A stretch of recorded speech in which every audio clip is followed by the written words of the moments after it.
There were 2 episodes on the Dr. Phil show in the Summer Wells case. Both Don and Candus Wells were on the show, as well as 2 guys from the behavior panel, Scott Rouse and Greg Hartley. Now, the first episode featured Scott and Greg, and the other episode had Candus and Don on. In this video, I'll be talking about part 1, and in the next one, we'll talk about part 2. But even in part 1, there was some pretty eye-opening things. And usually we see Don doing a lot of the talking throughout these past 5 months since Summer has been missing. She went missing on June 15th of 2021. And he's been doing most of the interviews in all these 5 months. But now we start to see Candace, and it's a big one because it's not just making a statement. She's being asked some pretty hard questions. So let's talk about this. Candace opens up in part 1, and she starts talking about how her and Summer had a great day. They went swimming, running errands, planting flowers. And it also opens up with Don saying, on June 15th, it was just a regular day, but he worked late. Now, I actually transcribed part of this just so we can really see what she's saying. So she says, we just finished planting flowers, and then Summer was putting the rocks on top, and then she got a piece of candy from Grandma, and then she asked to go back into the house with the boys. Well, she walked right into the house. After Summer went inside, I walked back over here to my mom's camper, and I fixed my mom's knee brace when she was sitting right here in the doorway, and I told my mom that I have to go back in with the kids. And she said for the brace, it took all of 2 to 3 minutes. She said, after I came into the house, I asked the boys where she was, and they said she went downstairs to play in the playroom. I come into the playroom to look. I even looked under the bunk beds. And then she said she hollered for her, and then she couldn't find Summer. Now, one of the things that I noticed right away, if you've seen my previous videos, you'll know that I did a few timelines. And in one point, Candace actually said that she did a bunch of loads of laundry. And I noticed that this was absent in the Dr. Phil show. Now, I'm not sure if it was edited out, if she said it, but that's an important point. Candace and Summer were supposedly back just after 3 p.m. and the call didn't go until 5:30. So there is a 2.5 hour gap, maybe even 2 hour gap. So it's interesting here that there was no mention of the laundry, just something to note. Now, Don chimed in on the special and said that at 5:30 he called, they couldn't find Summer. He said that he was driving fast. We've heard this throughout these past 5 months. He passed cars on a double road, and he said as soon as he pulled up, he saw neighbors coming towards his boys, and he said, my heart knew that she was abducted. And so Dr. Phil said that both Candus and Don wanted to come on the show to prove the naysayers wrong, aka the online bullies wrong, that they didn't have anything to do with Summer's disappearance. So they sat down with Greg Hartley and Scott Rouse from the behavior panel, and it was interesting because Dr. Phil said how Greg looks for motivation when he questions people, and Scott it's more of a biological response. And Dr. Phil called them human lie detectors. But Scott and Greg right away said that there's differences in both Candus and Don and in their discomfort and being uncomfortable due to stress. And I did see that in the show. So they obviously said they look for a baseline from speech patterns and movement. Dr. Phil said right away that Candace did not want to be interviewed and was very, very resistant, but then she agreed to come on the show. And Dr. Phil said that he's been part of dozens and dozens of missing children cases, and he said parents are typically willing to do whatever it takes to rule them out. He says they will say, I want to do everything and anything, polygraphs, DNA, whatever, so you can stop looking at me and start looking, somewhere else. So he brought up a point saying, why was there such reluctance? And I believe it was either Scott or Greg, I think it was Scott, that said because they have a history with law enforcement. It might have been Greg. So in it, they didn't play the whole thing. Now, I did see a while back, I think maybe a month or 2 back, that the behavior panel uploaded the YouTube video of the questioning of Don. So they did play clips in this. However, the stuff that we've seen in that special with Candace is brand new to me anyways. I didn't see that before. Scott asks Don, is there anything about Candace's story that makes you question the story? And here is his response. And I did it verbatim as well, just so you could see what he says. And I know you could see it on the behavior panel as well, but sometimes it's interesting when you take and extract the words and say it, by somebody else. So the question is, anything about Candace's story that makes you question the story? He says, no, not the way it played out and everything like that. I mean, yeah, you always have questions, and I ask myself, but the way that it happened and her motions and her state of mind, you can see that there's no answer to that. And in that clip, I think Don does have questions and he does not want to say it. That looks obvious to me. Let me know your thoughts below. So Scott says, well, what were the questions that you had? And Don says, I don't really have any. I question. I don't really have questions. And so Dr. Phil chimes in and he says, I've been involved with interrogation and deception things as well. And he says, from a psychological standpoint, he said yes twice and no 4 times, stammering and stuttering all over the place. And the behavior panel says, well, he edits and speaks and never finishes a sentence. So Dr. Phil says, well, there aren't versions of the truth here. And Scott says, well, we were under the impression at this point that he's holding information. Then Dr. Phil, he just says, I'm interested in this story and finding this little girl. He says there's answers that need to be found. Summer deserves that. He says if Summer has been abducted and she's somewhere, I want to find her. If her life has been taken, then we need to know that. Answers need to be found. She deserves that. And Dr. Phil says it's clear to me that he's editing, he's holding something back, and he has knowledge or something. And what does he know that he's not telling us? Now, the next question posted on is, what do you say to somebody who says, no, you're involved, your family is involved, how do you respond to that? And the behavior panel was expecting something different, but he said, well, for 3 months, I spent on the phone for 3 months. I accepted every friend request there was. People want, well, I'm your friend, I'm your family, we're here for you, and we're here for you. And though, for 3 months, I stayed on the phone day and night trying to find my baby because I was figuring Facebook's the best tool possible to help find her. But there's this group on Facebook combating us the same whole time, and we don't know who this group is or what they're up to.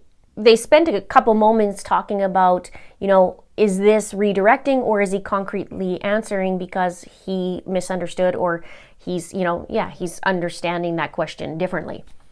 So the expectation from Greg said, he didn't say no, that he's not part of it. He went off on this 3-month thing, but he could be thinking about, the online bullies, and that's where he's getting that from.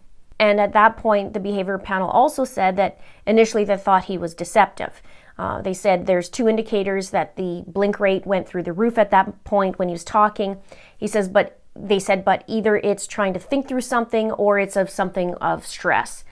And Scott asks, do you know where Summer is? Don says, I don't know. I wished I did. He says, do you have any earthly idea what happened to her? No, I wished I did. Do you think Candace had anything to do with anything? He closes his eyes and says pretty quickly, nah. He says it pretty quickly. And they asked, and you think what might have happened to her was what? And Don says she was kidnapped. Now, this is interesting to me because of the way the questions were asked, in what order. Because right prior to this, they asked, do you think Candace had anything to do with anything? And he closes his eyes, says pretty quick, nah. And you think what might have happened to her was what? And Don says she was kidnapped. Now, Greg says, when he says kidnapped, I associate kidnapping, because of my background, with trading the person back for something. If that's the case, then it has meaning. If it's just he uses words interchangeably, then it has no meaning.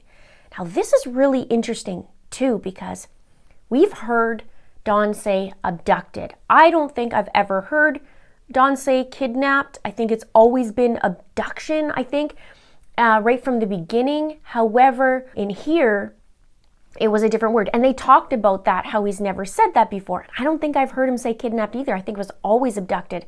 Now, what's also interesting is that Greg was talking about associating kidnapping with trading a person back for something.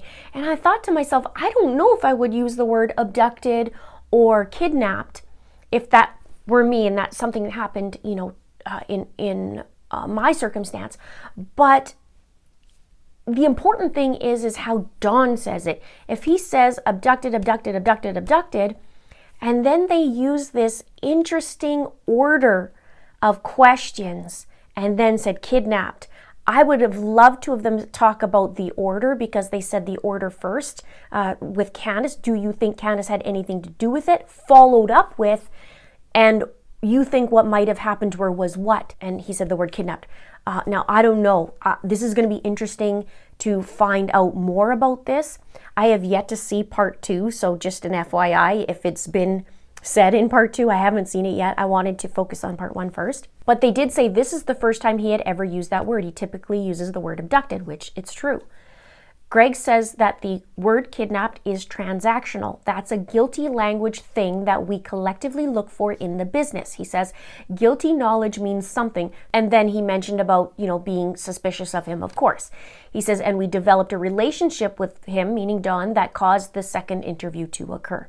And they talked about how Don is cooperating, and Dr. Phil says sometimes to his detriment. So then it was Candace's turn to sit down, and she initially refused to do this, but then she agreed. And right away in the segment, when Candace first sat down, she was already crying, so we don't know what was asked prior to this. Greg asks, did you do anything to Summer? She says emphatically, no. Do you know what happened to Summer? No. And then he says, do you know who took Summer? And then she shook her head. She didn't say anything. And then she finally spits it out and says, no, very quietly. And Scott says this is hesitation and a weak no. He says he calls it fading facts. And then Greg asks, anybody in your family involved with this? And she says, not that I'm aware of, no. And then Greg says, and people are always going to point their fingers to people closest to somebody. It's just the nature of how it goes. What do you got to say to those people? She says, I don't know what to say, but they're wrong. Greg says, why are they wrong?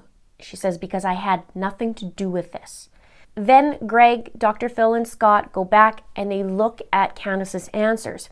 And they talked about the third answer is very distinct. She had shakes without saying anything. And Greg said at that point he wanted to push and go a little harder. The question was, is there any reason anyone near you would want to hurt you or your kids? She says, not that I'm aware of. What do you think should happen to someone that did this? The person that did this, what do you think should happen to them? She closes her eyes and says, put away for the rest of their lives. She closes her eyes again. She says, they should be tormented, I think. And again, Scott talked to Dr. Phil and was saying,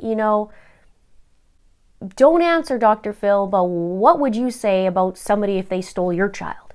And Dr. Phil was saying, well, it's not going to be good. Let me alone in a room with them. And Scott says, yeah, it'd be extremely graphic. So they did say that there was some eye blocking or escaping. She didn't want to be there by closing her eyes. And they said that it is very different. And that's what Dr. Phil said. Here what you get is very different than a natural reaction. So when I saw it, it was like, oh dear, because she did close her eyes in that manner, and then she was trying to spit it out, but at the same time maybe she's careful saying, I don't want to say that because I don't want to look bad, but it could be a couple things. But Greg made a really good point. He said usually people will jut their chin out and very convicting, I guess is the word, or very prominently saying, here's what I would do, like they would get upset and do that. So there was a couple things that were red flags to them. Now the next clip that they played after the commercial break, Candace was already very emotional when they talked about this next bit. And she actually was visibly upset to the point where she just kept her eyes closed. So I don't even know what the question was before that, but she just kept them closed. And Don was sitting beside her the whole time. He was very calm.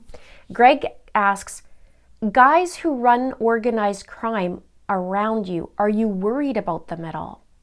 And Don answers, well, they questioned him and he has an alibi, but And Greg asks, what about those fellas that live around there in the cornbread mafia? And Don kind of chuckles at this point, kind of like, is this a joke? That's what it seemed like to me at first. Is cornbread mafia. He said, I had no idea. I heard about some hillbilly type stuff and everything, And Candace, when that question was asked, that was a giant red flag. She said she immediately and instantly cries more. You could see her close her eyes and then she just grimaces and starts bawling. And Don is rubbing her back at this point. It was like that one word either sent crazy fear in her about it or there's something more. It didn't look good. And they did say it could be fear, it could be guilt, could be both. So that's very interesting. To me, this was the biggest moment for Candace. But Dawn says in a soothing voice, just hang on a minute, because she's so upset. She's closing her eyes and she's trying to get her microphone off. She just wants out. She couldn't get out of there fast enough and says, I just want this off me. She's crying.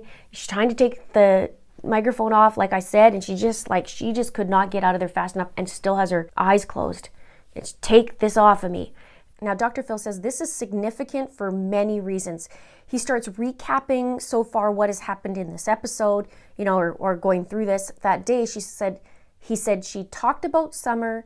She's talked about her disappearance. She's talked about looking for her, being gone, her room, her toys, and held her toys and, looking at the bed and she's not there. And he says she's looked at many triggers after triggers after triggers and she hasn't shed a tear. But then she was asked about the cornbread mafia, and he says this is a colloquial term for an organized grassroots crime syndicate in Tennessee. And he says then she just, loses it. And Greg says, within seconds she has this reaction, and he said she would think, hey, this isn't good. And he says there's emotions there that most likely shouldn't be there. He says, we know she is feeling pain. She is feeling emotion here that we didn't see anywhere else in the story. And then they talked about fear, and guilt. But Dr. Phil goes on to say, at this point, she wants out. She came there to help find her daughter, but you raised the stakes to the point that forget about my daughter. I want out of this room. And then it flashes back to Candace again, and she says, I can't do this. And Dawn says, they're trying to help. And she goes, well, it's not helping me. And she's crying. And this is where Dr. Phil says, forget about my daughter. I want out of this room. And Dawn is consoling her, and he says, calm down for a little bit. She says, no, I want to go outside. He says, these are tough questions. She says, no, I'm being interrogated again, and I don't want to. And this whole time, her eyes are still closed this entire time, which is that blocking like Scott was mentioning. Dawn says, you're not being interrogated. And Candace says, yes, I am. I want to go home. She gets up, she takes off her microphone and walks out. And you can hear Dawn whisper sorry to them. Now, Greg makes a point about Dawn, and he says, Dawn looks oblivious to all this. He's trusting us and paying attention to us. She's not. And when they said cornbread mafia, that was the interesting part, because he kind of looked up like, what? That kind of thing. I don't know what that's all about. It's interesting. Now, and Greg also made an interesting point. And Scott, they were talking about, when you feel like you're being threatened, your neck drops. And she was protecting the neck. And he said, and there was eye statements, chin down. And then he said, pre-confession body will open up. And he says, and that's when we close. And he said, we wondered. He did it like that. Like, we wondered if she was going to do that. So that was a major point in this. In the next segment, they talked about the home, and Candace refused Dr. Phil's crew to go into the house. They only allowed them actually to go into the basement. So the upper floor, no, but the lower floor, yes. And then they cleaned first. Dr. Phil started talking about Candace, her story of what happened when Summer went missing. But he says, I have to tell you that it's inconsistent with everything that I'm seeing. So he's referring to when she said she walked Summer to the door, told them to look after Summer and then go back, when this isn't, a daily occurrence. We talked about this a little bit before, because I thought, I don't know if, as a mom who's pretty relaxed, who would do that and walk her right to the door. So it is interesting. We talked about this before. And Dr. Phil says, everything I'm seeing tells me she's not a hypervigilant mom. I have a hard time believing that she would walk her up the stairs and hand her off lovingly to 3 babysitting brothers. He says, go back and help her mother and be back inside in 2 to 3 minutes calling for her daughter. He says the timeline doesn't work for it. And he even said, I don't believe the call was within 2 to 3 minutes of her going missing. He did get a few things a little bit off because I know Candace said 2 to 3 minutes to get the brace on. There's a little bit of discrepancy, but overall it is the same kind of bottom line. He said, or that she would call Don, and given Don's history with law enforcement, that his reaction wouldn't be to call the cops. Now, I'm not sure about that. He's the expert on that. So he did say, not saying anyone is involved. He says, it just doesn't add up and I need more information. Don't we all? So in the second episode, then Candus and Don are actually at the Dr. Phil show, and then they will have a chance to talk and set the record straight. Dr. Phil posed the question, will she stay? There's some very important questions he's asked, and he also said that Scott and Greg will reveal their theory. So again, I haven't seen part 2, but here's part 1 and what happened. I know many of you don't have access to the Dr. Phil show, so I did my best in relaying exactly what happened. And the stunner for me, you could let me know in the comments below, was this cornbread mafia. I'd love to know more about it. I did read what the cornbread mafia, a little bit of it, in the Wikipedia, but it started a long time ago, and they were talking, I believe it was Kentucky. So we're talking about Tennessee. I don't know if they're, I don't know if this term translates to different crime rings in Tennessee and not just having to do with drugs, which it was a marijuana kind of operation back then. So if you know that, let me know in the comments below. Give me some idea of what this is all about, and maybe we can have a little more insight as to why Candace is so upset. I'd super appreciate it. Please subscribe if you haven't done so already. Please like, and don't forget to share this out. Thank you so much for watching. See you soon.